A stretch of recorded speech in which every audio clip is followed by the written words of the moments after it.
আসসালামু আলাইকুম everyone, welcome to a new vlog. আজকের ভ্লগটা শুরু করছি সকালবেলার ব্রেকফাস্ট দিয়ে। এইভাবে খুব তাড়াতাড়ি আমি একটা ব্রেকফাস্ট মাঝে মাঝে করি যদি বাসায় হাতের কাছে জিনিসগুলো থাকে।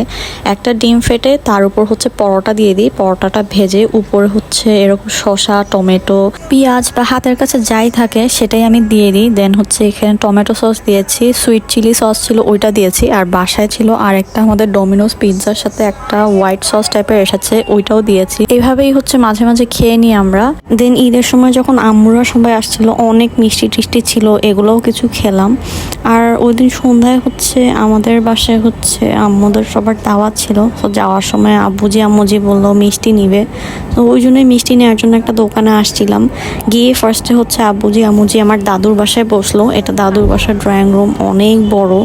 দেন আনিবা হচ্ছে উপরে গিয়ে আমাদের যে চুড়িগুলো ছিল আগের, ওগুলো হচ্ছে আমার বোন ক্লিন করে বাইরে রেখেছিল, ওগুলো নিয়ে মহা উৎসাহে সে হচ্ছে দেখছে আর আমাকে বলছে চুড়ি মেয়ে বাচ্চাদের যেটা হয়।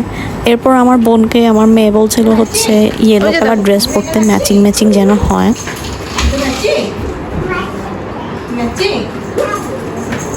আমরা এসেই নাস্তা করেছিলাম, বাট ওগুলোর ক্লিপ আমার নেওয়া হয়নি কারণ এত বেশি খিদা লেগেছিল। আসলে ওই দিন হচ্ছে আমি আমার হাজব্যান্ড আমরা 7:30 বাজে সন্ধ্যায় ঘুম থেকে উঠি, দেন রেডি হয়ে বাসায় আসি, এখানে এসেই নাস্তা করে ফেলেছিলাম।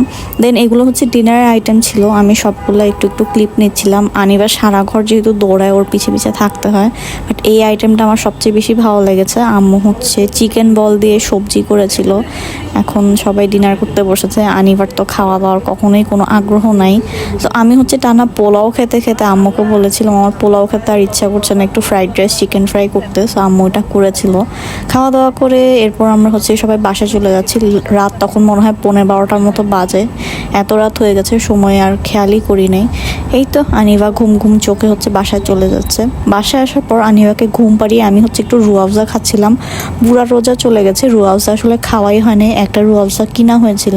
এটা হচ্ছে ফজরের টাইমে, হঠাৎ করে আমি ভাবলাম যে বাইরে একটু দেখি, ঠান্ডা ভাব, যেহেতু অবাক হয়ে গেছি এত কুয়াশা, এরকম গরম ওয়েদারে এরকম কুয়াশার মতো হবে আমি আসলে চিন্তাই করি নাই।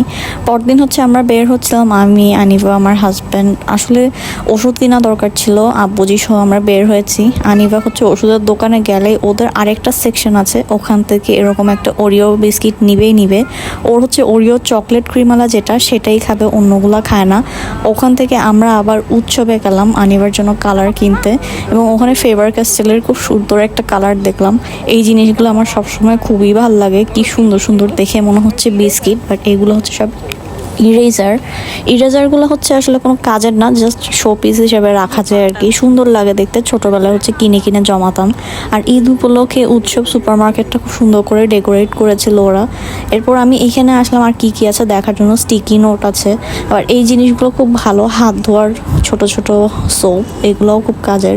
দেন আমরা হচ্ছে জাস্ট আনিবার জন্য একটা ফেভার ক্যাস্টেলের ক্রেয়ন্স কিনলাম। এই ক্রেয়ন্সটা হচ্ছে আমি অনেক দিন ধরে চাচ্ছিলাম, বাট কোথাও পাচ্ছিলাম না। এগুলো হচ্ছে বাচ্চাদের জন্যই বেসিক্যালি। আর একটা জিনিস দেখে, এটা হচ্ছে একটা বিড়াল, সে আমাদের বাসার গ্যারেজে লিফটের পাশে সবসময় এভাবে বসে থাকে, এইভাবেই ঘুমায়। আর এই বিড়ালটা হচ্ছে কি আমাদের কাউকে টোটালি কোনো ভয় পায় না, শুধু আমাদেরকেই না, আমাদের ফ্ল্যাটের কোনো মানুষকেই সে ভয় পায় না। এই যে আমার হাজব্যান্ড আদর করতেছে, তার কোনো রিয়াকশনই নেই, সে তার মতো চুপ করে শুয়ে আছে। ইভেন আদর করা শেষ হওয়ার পর তাকিয়ে আছে, আদর আরো চায় সে। এটা তো তুমি খাবে না, মিয়াওর জন্য আমরা বিস্কুট আনতে বাসা থেকে। একটা খোলা প্যাকেট আছে না মনে হয় চুল বসে। দাদা তো না বলতে দাদা নামাজে গেছে না। আনিবা লিফটে দাঁড়ায় এরকম অনেক কথা বলে এখন আমাদের সাথে, মাশাল্লাহ। এখন টুকটাক করে অনেক কিছু বোঝাতে পারে, আমাদেরকে ওয়ার্ড দিয়ে সুন্দর করে লাইন বানায়, এরপর আমাদেরকে বোঝায়।